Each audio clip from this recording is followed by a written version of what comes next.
আসসালামু আলাইকুম প্রিয় শিক্ষার্থীবৃন্দ, কেমন আছো তোমরা? সবাই নিশ্চয়ই অনেক ভালো আছো। আমিও আল্লাহর রহমতে ভালো আছি, সুস্থ আছি। আজকে আমি নবম ও দশম শ্রেণীর ফিন্যান্স ও ব্যাংকিং বিষয়ে চতুর্থ অধ্যায় ঝুঁকি অনিশ্চয়তা নিয়ে আলোচনা করব। তাহলে চলো আমরা এক নজর দেখে নিই আমরা আজকে কি আলোচনা করব। অনিশ্চয়তা কি, ঝুঁকি কি, ঝুঁকিমুক্ত আয় কি, ঝুঁকিবহুল আয় কি এবং ঝুঁকির উৎসগুলো কি কি। প্রথমেই আমি আলোচনা করব অনিশ্চয়তা কি। আমরা কিন্তু ভবিষ্যৎ নিয়ে সবসময় চিন্তা করি যে ভবিষ্যতে কি হতে পারে না হতে পারে, কিন্তু ভবিষ্যৎ কিন্তু অনিশ্চিত, অর্থাৎ ভবিষ্যতে কি হতে পারে বা না হতে পারে এটা কিন্তু কেউ আগে থেকে বলতে পারে না। যেমন ধরো আমি জিপিএ 5 পেতে চাই, ভালো রেজাল্ট করতে চাই। এখন এই জিপিএ 5 আমি পেতেও পারি, নাও পেতে পারি। এবার দেখো ঝুঁকি কি।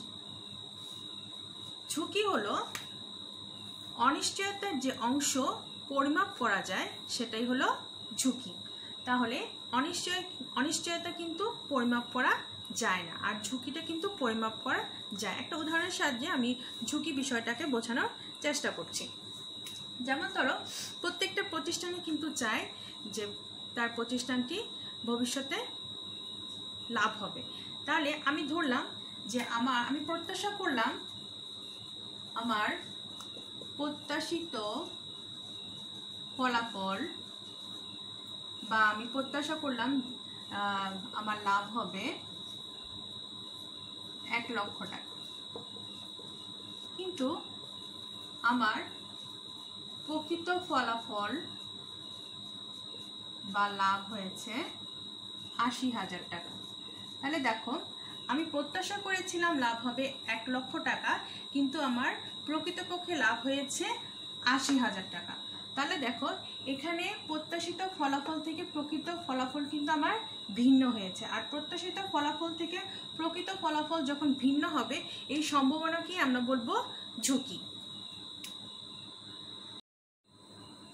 তাহলে দেখো ঝুঁকি ও অনিশ্চয়তার মধ্যে কিন্তু আমরা কিছু পার্থক্য লক্ষ্য করি। তাহলে অনিশ্চয়তা কি, যে ভবিষ্যতে যে কাজ আমার হতেও পারে নাও হতে পারে, এরূপ অবস্থাকে আমি বলবো অনিশ্চয়তা। অন্যদিকে ঝুঁকি কি, অনিশ্চয়তার যে অংশ পরিমাপ করা যায় সেটাকে আমি বলবো ঝুঁকি। তাহলে আমরা দেখতে পাচ্ছি যে অনিশ্চয়তা কিন্তু পরিমাপ করা যায় না বা পরিমাপযোগ্য নয়। অন্যদিকে অনিশ্চয়তার যে অংশ পরিমাপ করা যায় তাকে আমরা বলবো কি ঝুঁকি। তাহলে ঝুঁকিটা হলো পরিমাপযোগ্য, আর ভবিষ্যতে কি হতে পারে বা না হতে পারে এরূপ অবস্থাকে আমরা অনিশ্চয়তা বলছি। তাহলে অনিশ্চয়তা, এই অনিশ্চয়তা কিন্তু আমি চাইলেই নিয়ন্ত্রণ করতে পারবো না, তাহলে এটি আমার জন্য নিয়ন্ত্রণযোগ্য নয়। অন্যদিকে ঝুঁকিটা কিন্তু আমি চাইলেই নিয়ন্ত্রণ করতে পারি। যেমন আমার প্রতিষ্ঠানে স্থায়ী খরচ বেশি, অন্যদিকে চলতি খরচ কম, সেক্ষেত্রে কিন্তু আমার পরিচালনা ব্যয়ের মধ্যে একটা তারতম্য ঘটবে, হ্রাস বৃদ্ধি ঘটবে। তখন আমার প্রতিষ্ঠানে কিন্তু সমস্যার সৃষ্টি হবে এবং এই সমস্যা থেকে আমার ঝুঁকি সৃষ্টি হবে। তখন আমি কি করতে পারি, তখন আমি প্রতিষ্ঠানের যে বিক্রয় পরিমাণ, তারপর কাঁচামালের মূল্য এবং বেতন কাঠামো, এগুলো কিন্তু আমি হ্রাস বৃদ্ধি করতে পারি এবং এর ফলে কিন্তু আমি আমার ঝুঁকিটা হ্রাস করতে পারি। তাহলে দেখো এটা ঝুঁকি হলো নিয়ন্ত্রণযোগ্য। তাহলে আমরা ঝুঁকি ও অনিশ্চয়ের মধ্যে যে পার্থক্য আছে সেটা আমরা এখন জানলাম। এবার আসো আমরা আলোচনা করব ঝুঁকি মুক্ত আয় কি। এখানে কিন্তু আমরা দেখছি যে আয়ের মধ্যে ঝুঁকি নেই বললেই চলে বা ঝুঁকি নেই, তাকে আমরা বলবো ঝুঁকিমুক্ত আয়।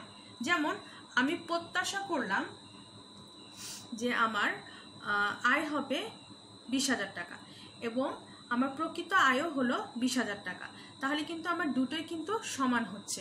সেক্ষেত্রে আমার আয়টা সমান, সেক্ষেত্রে আমার আয়টা কোনো আয়ের মধ্যে কোনো ঝুঁকি থাকছে না। প্রিয় শিক্ষার্থী, এবার আমরা ঝুঁকির উৎস নিয়ে আলোচনা করব। ঝুঁকির উৎস আমরা সাধারণত দুটি দৃষ্টিকোণ থেকে আলোচনা করতে পারি। একটি হলো প্রতিষ্ঠানের দৃষ্টিকোণ থেকে, অন্যটি হলো বিনিয়োগকারীর দৃষ্টিকোণ থেকে। প্রতিষ্ঠানের দৃষ্টিকোণ থেকে ব্যবসায়িক ঝুঁকি এবং আর্থিক ঝুঁকি, আর বিনিয়োগকারীর দৃষ্টিকোণ থেকে ঝুঁকি দুই প্রকার, একটা হলো সুদের হারের ঝুঁকি, অন্যটি হলো তারল্য ঝুঁকি। প্রথমেই আমরা আলোচনা করব প্রতিষ্ঠানের দৃষ্টিকোণ থেকে ব্যবসায়িক ঝুঁকি কি। আমরা জানি প্রতিটি প্রতিষ্ঠানের কিছু না কিছু খরচ থাকে, এই খরচকে আমরা সাধারণত পরিচালনা ব্যয় বা খরচ বলি। এই খরচ আমরা দুভাগে বিভক্ত করতে পারি, একটা হলো স্থায়ী খরচ আর একটা হলো চলতি খরচ। অনেক সময় দেখা যায় যে চলতি খরচ বেশি হচ্ছে এবং স্থায়ী খরচ কম হচ্ছে, আবার এর উল্টোও হতে পারে, স্থায়ী খরচ আমার বেশি হচ্ছে এবং চলতি খরচ কম হচ্ছে। তখন যদি দেখা যায় যে স্থায়ী খরচ বেশি হচ্ছে বা চলতি খরচ কম হচ্ছে, তখন আমার পরিচালনা করতে কিন্তু একটা সমস্যার সৃষ্টি হবে। অর্থাৎ স্থায়ী খরচগুলো মেটাতে গিয়ে আমি চলতি খরচগুলো মেটাতে পারছি না বা পরিশোধ করতে পারছি না, তখন কিন্তু আমার এক ধরনের অনিশ্চয়তার সৃষ্টি হবে। আর এই ধরনের অনিশ্চয়তার ক্ষেত্রে থেকে আমার ব্যবসায়িক ঝুঁকির সৃষ্টি হবে। আর এই ঝুঁকিগুলো আমি কিভাবে হ্রাস করতে পারি? বিক্রয়ের পরিমাণ হ্রাস বৃদ্ধি করতে পারি, অথবা বিক্রয়ের যে মূল্য অথবা উপকরণের যে মূল্য অথবা উপকরণের যে পরিমাণ আছে সেগুলো হ্রাস বৃদ্ধি করে কিন্তু আমি ব্যবসায়িক ঝুঁকিগুলো আমি মোকাবেলা করতে পারি। এবার আসো আর্থিক ঝুঁকি কি। যে ঝুঁকি অর্থের মাপকাঠিতে আমরা পরিমাপ করতে পারবো সেটাকে সাধারণত আমরা আর্থিক ঝুঁকি বলে থাকি। যেমন ধরো, প্রতিষ্ঠানে যে মূলধন সেটা আমরা ঋণ করে সাধারণত বিনিয়োগ করে থাকি, আর ঋণকৃত মূলধনের উপর কিন্তু আমাকে কি প্রদান করতে হয়? সুদ প্রদান করতে হয়।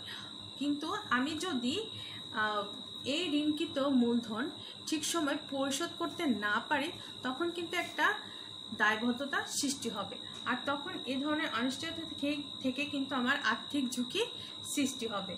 তখন দেখা যাবে আমি যদি ঠিকমতো দায়টা পরিশোধ করতে না পারি, তখন যে প্রতিষ্ঠান থেকে ঋণদানকারী প্রতিষ্ঠান থেকে আমি ঋণটা নেব, সেই প্রতিষ্ঠানকে আমি যদি ঠিকভাবে ঋণটা দিতে না পারি, তখন সেই ঋণদানকারী প্রতিষ্ঠান কি করবে? আমার বিরুদ্ধে মামলা করবে বা কোম্পানির বিরুদ্ধে আইনানুগ ব্যবস্থা করবে, তখন কোম্পানি দেউলিয়া হতে পারে। এটা একটা ঝুঁকি। দেখো, এবার আমরা আলোচনা করব সুদের হারের ঝুঁকি। সুদের হারের পরিবর্তনের কারণে বিনিয়োগের মূল্য কমার আশঙ্কাকেই সুদের হারের ঝুঁকি বলা হয়। যেমন যখন কোনো বিনিয়োগকারী বন্ড বা ডিবেঞ্চার ক্রয় করবে, তখন সুদের হারের পরিবর্তনের ফলে কিন্তু বিনিয়োগের মূল্যটাও হ্রাস বৃদ্ধি ঘটে। তখন যে ঝুঁকির সৃষ্টি হয় সেটাকে আমরা বলবো সুদের হারের ঝুঁকি। যখন আমার সুদের হার বাড়বে, তখন আমার বাজার মূল্য কমবে। অন্যদিকে যখন সুদের হার কমবে, তখন বাজার মূল্য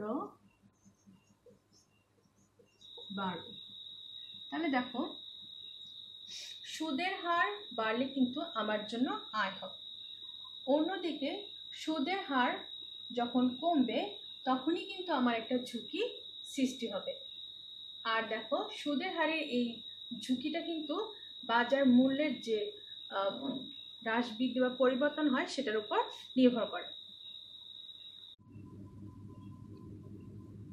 যখন কোনো বিনিয়োগকারী শেয়ার বা বন্ড যুক্তিসঙ্গত মূল্যে বিক্রয় করতে না পারে, তখন তারল্য ঝুঁকি সৃষ্টি হয়। তরল সম্পদ কাকে বলে? যে সম্পদ দ্রুত নগদ অর্থে পরিণত করা যায় সেটাকেই আমরা বলবো তরল সম্পদ, যেমন ধরো শেয়ার, বন্ড ইত্যাদি। এখন বিনিয়োগকারী যখন একটি শেয়ার ক্রয় করবে 100 টাকায়, ধরলাম আমরা শেয়ারটি ক্রয় করলো 100 টাকা, কিন্তু শেয়ারের যে বিক্রয়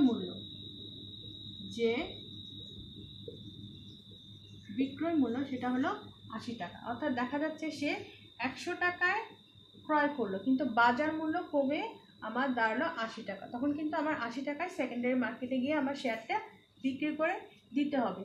তখন দেখো আমার 20 টাকা একটা তারল্য ঝুঁকি সৃষ্টি হচ্ছে। প্রিয় শিক্ষার্থীবৃন্দ, তাহলে তোমরা তারল্য ঝুঁকি কি সেটা বুঝে গেলে, এবং সেই সাথে পুরো ক্লাসটি আমি আরেকবার আলোচনা করছি। এখানে আমি কি কি আলোচনা করেছি। প্রথমটা হলো ঝুঁকি কি, অনিশ্চয়তা কি, ঝুঁকি এবং অনিশ্চয়তার মধ্যে কি পার্থক্য এবং ঝুঁকির উৎসগুলো কি কি সেগুলো আমি উদাহরণের সাহায্যে তোমাদের বোঝানোর চেষ্টা করেছি। আগামী ক্লাসে আমি অন্য টপিক নিয়ে তোমাদের সামনে হাজির হব। সে পর্যন্ত তোমরা ভালো থেকো, সুস্থ থেকো।